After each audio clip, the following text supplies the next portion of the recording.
What is up, our YouTube viewers? We are doing a pond update. We have fallen behind the schedule of doing this pond, and I know I do not need to tell you that, but I'm going to tell you that it's been a struggle. Because with all the rain that we've had, it's been impossible to work on the pond. But anyways, to give you some of the updates that we have been able to do every now and then in the breaks of the rain, we have gone to Home Depot, and these are actually what you would put on your gutters and stuff to keep the leaves and stuff from going in your gutters. So we had actually cut this, we've taped it on, and we have Flex Sealed painted over that so that way it doesn't move. And the reason for this is because we don't want any of the bigger fish overflowing into the smaller ponds. You know, nothing to switch over or anything when it starts to flow. So this is kind of like a little guard protection, and we did the same thing with the smaller ponds here. So that way nothing from this pond goes into this pond, because we have no clue what we want to put in any of these ponds really. I mean, we know we eventually want this to be a predator pond, but for these two, we don't know. We might have some smaller fish in here and maybe some medium-sized fish in here that can eat the smaller fish. We want to avoid that all around. The other update that we had to do was that, well, be honest, it's been hectic. So as you can see, we have more posts in, and we've actually went and lightly concreted the post here into the ground. The reason for that is because I had accidentally left the hose on just a little bit.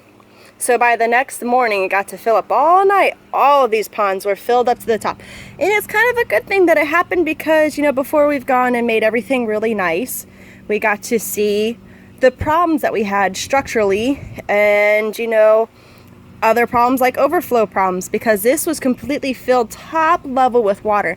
Now, like our other ponds that we have, like our smaller one on this side, I had punctured holes into the side, and I showed that in the previous videos when I did my pond video, because that way if it rains too much or if I overfill it too much with too much water, it has a way to escape and water's not going to fill up to the very top and I risk having my fish swim out.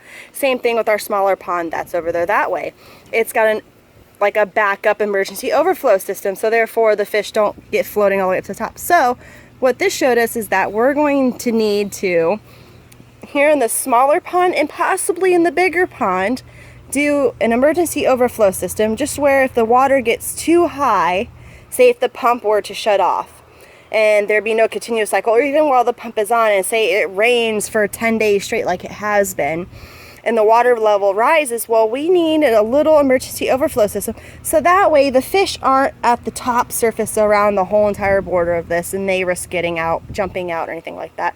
And then possibly for this bigger pond too, so say if any of the leaves from our tree or debris from the pond end up blocking this up, therefore that little pond's going to get all the water sucked out of it until this pond here doesn't overflow into it anymore, and then that can make this overflow out. We'll need an emergency thing, because then our predatory fish, which will most likely be fish that can also jump too, can easily jump out of the pond. So there's a lot of things that we've had to fix, and we're still trying to, but we seem to have got this all fixed. So when it overflowed, actually a lot of our posts, that we only had one center post around the middle of each of this big pond. Well, when it overflowed, it actually ended up bowing out, and we almost thought we lost the pond. So we had to drain the water down to like basically nothing, restructure everything back in. We came in with some more post and then concreted, and then we also went and got these L brackets and stuff for extra support, so that way we can risk all that happening all around. Well, we ended up filling it all the way back up. It is structurally safe right now. So our next step that we need to do before we even do siding is to now try to figure out the plumbing part. So we have our drill right here. It's got an inch drill, and what we plan on doing is, well, for the overflow part too and the plumbing part, so we're going to drill through the board here, so that way this is in here, and then we're going to end up drilling through our post just on the top part. We don't want to go any lower because we don't want to ruin anything structure wise, but we're going to be drilling through all these, and we're going to run the plumbing through this, because I do plan on putting siding on this, so you're not going to see any of these posts once I get siding on it. And we're going to follow it all the way down until we go right through the fence, which is where the filtration is going to be on the other side.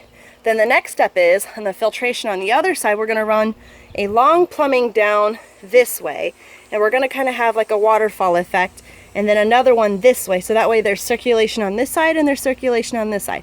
And the pump that we have is actually a really strong pump. It's strong enough for us to do a split divided pump over this way, so we might be able to put an extra piece down this way, which is going to circulate the bottom of the water too and keep everything all nice and stirred up.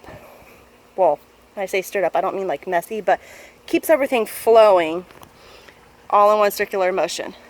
So our step right now that we got to do is drill the plumbing through and then start going through all the posts while we have a little bit of sunlight. So I'm going to put the phone down and we'll see you guys here shortly.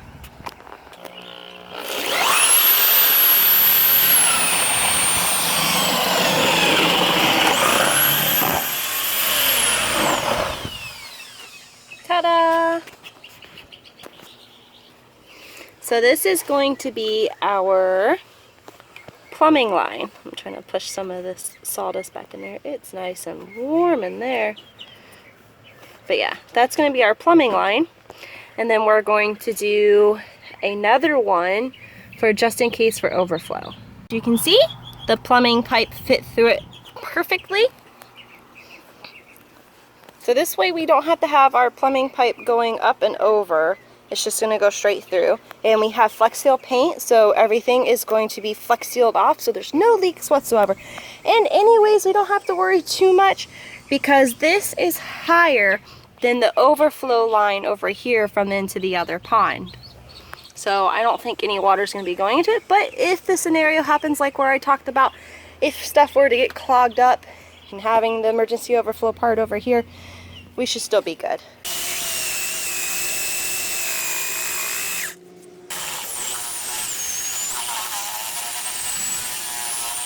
The next day. Hey, what is up, YouTube viewers? It is another day here. My husband had got all the plumbing work done here on the outside of the pond. As you can see, we drilled a hole through here, and then we got holes. Don't mind this part. We couldn't figure out a way to drill a hole through it, so we ended up having to notch it out, and just to keep the plumbing in place while we did the rest of this, he put a screw in here to hold it so it doesn't move. And then we got it through there.